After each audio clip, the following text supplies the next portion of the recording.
système scolaire a été conçu pour vous apprendre à être un employé. Il a dit au moment où je te paye, tu penses comme un employé. Il a dit c'est ça le piège. Les entrepreneurs travaillent gratuitement. Si vous êtes pauvre, vous serez toujours pauvre. C'est transmis génétiquement. C'est ça la chose effrayante. Est-ce que les gens riches grincent des dents et disent « Ne leur dites pas, Oui, Robert ». oui. Ne dis pas aux gens ce que tu sais. Laisse les pauvres. J'étais à Hawaï, j'avais 9 ans. Mon père était directeur pédagogique, vous savez, avec un doctorat. Un homme très intelligent, un mec bien.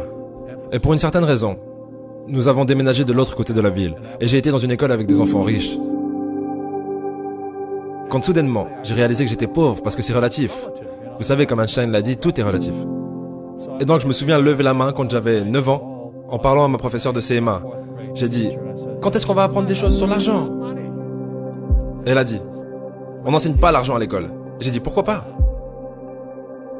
Et elle ne pouvait pas me répondre. Elle est devenue très frustrée. Elle a dit, assieds-toi, prends ta place. Parce que le système scolaire ne vous apprendra jamais rien à propos de l'argent. Le système scolaire a été conçu pour vous apprendre à être un employé. Ce qui est important, ou un docteur, ou un avocat, un spécialiste. Mais jamais des choses au sujet de l'argent. Et ensuite, je suis devenu curieux. J'ai dit, pourquoi est-ce qu'on n'apprend rien sur l'argent? Elle a dit, va demander à ton père, c'est mon patron. Mon père était le directeur pédagogique. Je rentre à la maison et je lui demande, donc pourquoi est-ce qu'on n'apprend rien sur l'argent à l'école? Et il m'a regardé et il m'a dit, parce que le gouvernement ne nous laisse pas enseigner cette matière. Le gouvernement nous dit ce que nous pouvons enseigner et ce que nous ne pouvons pas enseigner. Si tu veux apprendre des choses sur l'argent, pourquoi est-ce que tu ne vas pas demander au père de ton meilleur ami des choses à ce sujet? Parce que le père de Mike est un entrepreneur. Et j'ai dit, qu'est-ce que tu es toi? Il a dit, je suis un employé. Je suis un employé du gouvernement. Il a dit, la différence c'est qu'un entrepreneur doit connaître l'argent.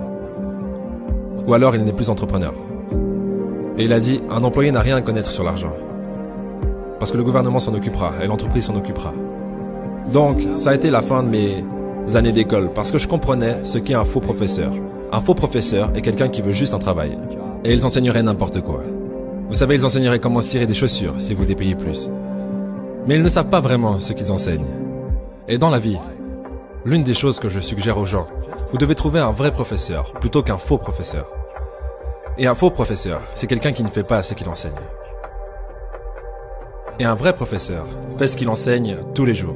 Donc mon comptable, mon avocat sont là-dedans tous les jours.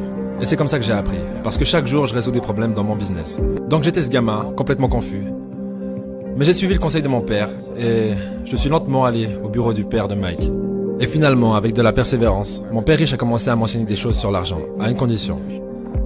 Et cette condition, c'était qu'il ne me paierait jamais. Il a dit au moment où je te paye, tu penses comme un employé. Il a dit c'est ça le piège. Les entrepreneurs travaillent gratuitement. Mais vous savez, malheureusement, les pauvres, comme ça l'était dans la Bible, je ne suis pas vraiment religieux, mais les pauvres seront toujours parmi nous. Parce que ça commence là-haut. C'est dans leurs mots. Et les mots deviennent de la chair.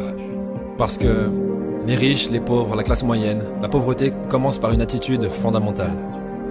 Mais quand ils disent « je ne peux pas me le payer » ou « je ne peux pas faire ça », ils s'enfoncent. Ils deviennent ce qu'ils disent. Les gens pauvres disent « je ne peux pas me le payer, je ne peux pas faire ça, je n'ai pas le temps ». Parce que c'est une échappatoire. C'est une échappatoire. Vous voyez ce que je veux dire? C'est plus facile de dire « je ne peux pas me le payer » ou « je suis trop fatigué, je ne peux pas aller à la salle ». Quand vous savez que vous pouvez aller à la salle. Mais non, je ne peux pas. C'est vrai. Et votre père riche disait quoi? Au lieu de « je ne peux pas me le payer ».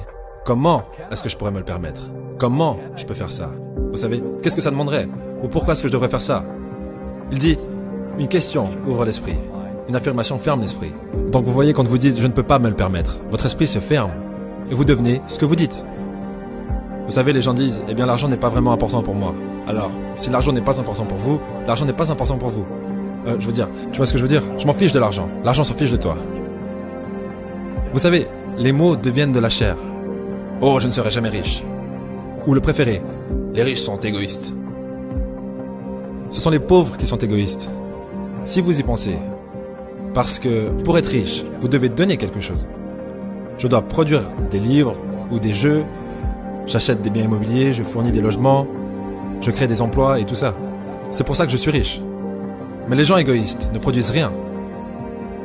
Oh non, ce sont les riches qui sont égoïstes. La pauvreté est transmise. Elle est enseignée dans les familles. Et la classe moyenne est enseignée dans les familles. Et donc, les gens là maintenant, qui sont assis à la maison, qui luttent financièrement et sont inquiets à propos de l'argent, ou juste malheureux, ils gagnent peut-être beaucoup d'argent mais sont juste malheureux de faire ce qu'ils font. Ça vous a probablement été enseigné. Vous savez, votre ego a été éduqué. Trouvez un travail, travaillez dur, ou vous ne serez jamais riche, ou les riches sont méchants, ou peu importe. Et avant que vous changiez votre état d'esprit, l'argent ne vous aidera pas. C'est juste. Et on voit ça avec les gens qui gagnent à la loterie. Les gens qui gagnent plus d'argent, ils ont toujours les mêmes problèmes. Parce qu'ils ont cette âme d'homme pauvre. Exact. Si vous êtes pauvre, vous serez toujours pauvre. C'est vraiment difficile pour les gens de le comprendre. Oui, l'argent disparaîtra aussi vite que ça. Juste comme la plupart des athlètes professionnels, vous savez, ils gagnent des millions de dollars. Et quoi, 65% d'entre eux sont en faillite 5 ans plus tard. C'est parce qu'ils viennent de familles pauvres. Maintenant, vous leur dites ça, et elles sont très en colère contre vous. Ce n'est pas, c'est la faute des riches. Vous m'avez dépouillé. Le gouvernement m'a dépouillé. Mais malheureusement, ce que M. Lipton disait, c'est transmis génétiquement. Vous savez, j'ai eu de la malchance aussi. J'ai eu des crises financières. J'ai eu des gens qui m'ont poignardé dans le dos. Mais tout va bien parce que j'ai grandi de ça. Et c'est ça la spiritualité. Vous savez, les gens qui ont peur de faire des erreurs, comme ils l'enseignent à l'école, ils n'ont pas de croissance. Vos deux premiers business, le business de porte-monnaie était au top et a échoué. Ouais. Et le suivant était au top et a échoué. Mais vous ne seriez jamais arrivé ici Si vous n'avez pas échoué. sans ces, entre guillemets, mauvais événements. Devrait-on arrêter d'utiliser ce mot mauvais? Oui, chaque fois. Non, chaque fois que j'ai échoué, c'était genre, bien, ok, qu'est-ce que j'ai appris? Et les gens en général, la raison pour laquelle ils sont pauvres, c'est parce qu'ils n'ont pas échoué. Vous savez, ils jouent tellement à la sécurité. Ils n'ont fait aucune erreur, comme ils l'ont appris à l'école. Ça veut dire qu'ils n'apprennent rien. C'est pour ça que le système scolaire est en fait fondamentalement corrompu. Il est anti-éducation. D'accord. Ne faites pas d'erreur et ne demandez pas d'aide. Et si je n'avais pas demandé de l'aide, vous savez, j'ai mes comptables, mes avocats, mes banquiers et tout ça. Tu sais, je rentre dans le business comme une équipe de rugby.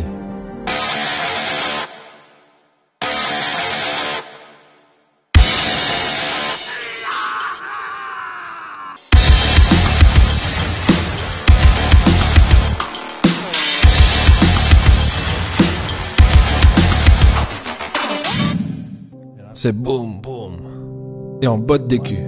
Vous savez, le jeu du business se joue avec des comptables, des avocats, des banquiers, et je déteste le dire, et des politiciens. Vous devez connaître le jeu. Donc ce que je dis aux jeunes, c'est, vous savez, trouvez votre jeu.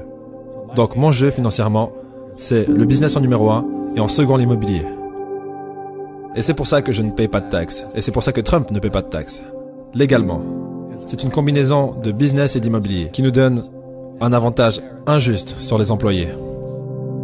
Vous savez, Einstein a dit que l'imagination est plus importante que la connaissance. Mais la connaissance renforce l'imagination.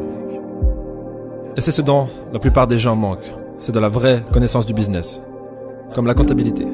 Vous savez, comme les dettes, comme les taxes. Vous devez connaître ces choses. Mais ils ne l'enseignent pas à l'école, à personne. Donc aujourd'hui, quand les gens me demandent ce que je fais, ils me connaissent en tant que l'auteur de Père riche, Père pauvre. Je dis juste, je joue au Monopoly. Donc je possède des serres, je possède des grands hôtels, je possède des puits de pétrole, des cours de golf, des business. Je joue juste au Monopoly. C'est tout ce que je fais. Je n'ai pas besoin d'un travail. Je n'ai pas de retraite. Je n'ai pas besoin de retraite. Je ne veux pas que le gouvernement prenne soin de moi. Mais je ressens la responsabilité sociale d'enseigner. Vous voyez, les gens me disent, pourquoi tu donnes pas de l'argent aux pauvres? Le seul problème avec ça, c'est que ça crée plus de pauvres. Donne un poisson à un homme et il pêche, il mange un jour. Ouais, vous donnez un poisson à un homme. Et vous avez beaucoup de gens qui veulent plus de poissons. Mais vous leur apprenez à pêcher. Est-ce que les gens riches grincent des dents et disent « Ne leur dites pas, Robert ». Oui. Ne dites pas aux gens ce que tu sais. Laisse les pauvres. Comment est-ce que vous décimez votre ennemi? Gagnez toutes les batailles importantes. Et perdez la guerre. Si vous avez au moins un concurrent, vous avez un jeu. Et il y a deux types de jeux. Il y a les jeux finis et il y a les jeux infinis. On passait la grande majorité de leur présentation à parler de comment battre Apple. J'ai aussi parlé